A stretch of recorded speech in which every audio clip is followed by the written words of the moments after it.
والدین کی یہ بھی ذمہ داری ہے کہ ان کی جائز خواہشات کو نہ کچلیں. اگر آپ کی بیٹی کے دل میں کسی سے نکاح کی خواہش ہے تو اس کو یہ حق دیں کہ وہ آپ کے سامنے ذکر کر سکے اس کو.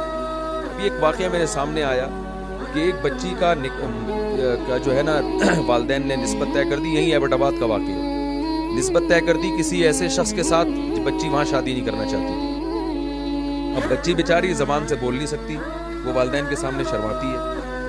نسبت طے کر دی, اب بچی نکاح کو ڈیلے پہ ڈیلے کرتی جا رہی ہے. وہ تو اس لیے کر رہی ہے کہ اس کا وہاں مائنڈ ہی نہیں ہے, اور والدین جو ہے وہ بھی ڈیلے کر رہے ہیں کہ چلو آج نہیں کل. کئی سال ڈیلے کرتے کرتے نتیجہ کیا نکلا کہ وہ جس کو پسند کرتی تھی اس کے ساتھ بھاگ گئی. میں نہیں کہتا کہ بچی نے اچھا کام کیا, لیکن والدین نے بھی تو کوئی اچھا کام نہیں کیا. جب اللہ اس کے رسول صلی اللہ علیہ وسلم کا حکم ہے کہ بچی کی شادی اس کی مرضی کے خلاف نہیں ہو سکتی, تو زبردستی والدین پھر اپنی رائے اس پر کیوں مسلط کر رہے ہیں, اس کا خیال کیوں نہیں کر رہے؟ تو حیا اور شرم اس حد تک ہے جہاں تک شریعت نے ہمیں اجازت دی ہے, اس سے زیادہ پھر حیا کی بھی کچھ حدود ہیں. تو والدین کی یہ ذمہ داری ہے کہ بیٹی اگر کہیں نکاح کرنا چاہتی ہے, کسی کو پسند کر رہی ہے, چاہے اسکول میں یا کہیں بھی, تو اس کو یہ حق دیں کہ وہ پہلے والدین اس کو بتا دیں کہ بیٹا تمہارے دل میں اگر کوئی آتا ہے, تمہیں کوئی پسند آتا ہے, ماں کو چاہیے بیٹی کو بتا دیں, تو ہم سے مت شرمانا, ہمیں آرام سے بتا دیں. اگر وہ انسان کا بچہ ہوگا معذرت کے ساتھ, یعنی اگر کوئی شریف آدمی ہوگا, تو ہم خود تمہارا پیغام لے کے وہاں چلے جائیں گے. ہم تو خود, لیکن ہم پرکھیں گے, کیونکہ بچیاں ناسمجھ ہوتی ہیں. ایسا نہ ہو کہ کوئی چرسی ہو, ہیروئنچی ہو, کوئی بھی ایسا ہی کوئی کرپٹ آدمی ہو. پسند کرنے پر تو گورنمنٹ کی طرف سے کوئی پابندی نہیں ہے, کوئی بھی کسی کو پسند کر سکتا ہے.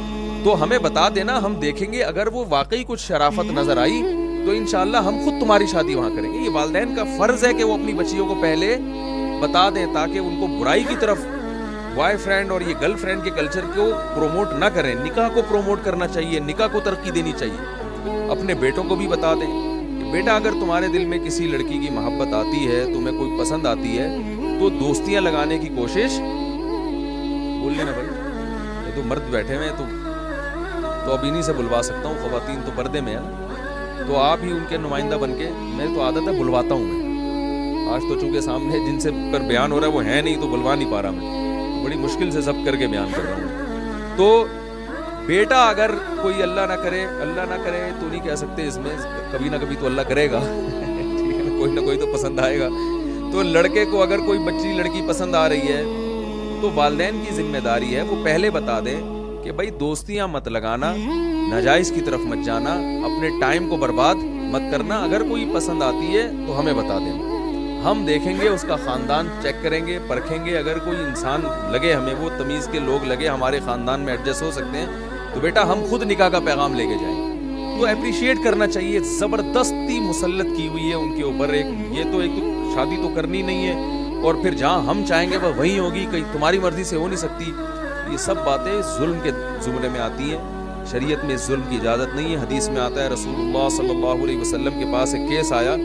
ایک لڑکی تھی, یتیم تھی. یتیم کا مطلب اس کے والد نہیں تھے, تو اس کے والد نے اپنے بھائی کو وکیل بنایا تھا, یعنی چچا کو, لڑکی کے چچا کو, کہ آپ اس کی شادی کر دینا میرے مرنے کے بعد. تو حضرت عثمان ابن مظعون رضی اللہ تعالیٰ عنہ کا واقعہ ہے. تو وہ جو لڑکی تھی وہ نکاح کرنا چاہتی تھی کسی غریب صحابی سے, اور جو لڑکی کے چچا تھے نا, جو باپ کی جگہ ہوتے ہیں, ولی تھے, وہ کر رہے تھے حضرت مغیرہ ابن شعبہ سے اس کی شادی. وہ مالدار تھے بہت زیادہ. تو نبی صلی اللہ علیہ وسلم کو پتہ چلا کہ بچی جو ہے وہ حضرت مغیرہ ابن شعبہ سے نکاح نہیں کرنا چاہتی, حالانکہ وہ مالدار ہیں, اور وہ نکاح کرنا چاہتی ہے ان غریب صحابی سے. تو آپ صلی اللہ علیہ وسلم کو جب پتہ چلا تو ان کا نکاح انہوں نے کر دیا تھا بغیر پوچھے. بیٹی کا نکاح ان کے ولی نے حضرت مغیرہ ابن شعبہ سے, آپ صلی اللہ علیہ وسلم نے اس نکاح کو کالعدم قرار دیا. حضرت مغیرہ ابن شعبہ کہتے ہیں کہ میری ہو چکی تھی, نبی نے چھین کے, یعنی ان کے الفاظ ہیں کہ وہ میری ہو چکی تھی, کیونکہ نکاح تو ہو گیا تھا نا, لیکن چونکہ اس سے پوچھے بغیر ہوا تھا تو نبی نے کالعدم قرار دیا. اور آپ صلی اللہ علیہ وسلم نے پھر حکم دیا کہ لن ترى للمتحابین مثل النکاح, یعنی اس حدیث میں آپ نے بس بتا دیا کہ بچی جس سے محبت کرتی ہے اس سے نکاح زیادہ کامیاب ہے. یہ زیادہ آپس یعنی کامیاب جو ہے وہ, اس میں کامیابی کا امکان زیادہ ہے. تو ماں باپ زبردستی مسلط کر کے بیٹیوں کو بھی باغی بنا رہے ہوتے ہیں, بیٹوں کو بھی باغی بنا لیں.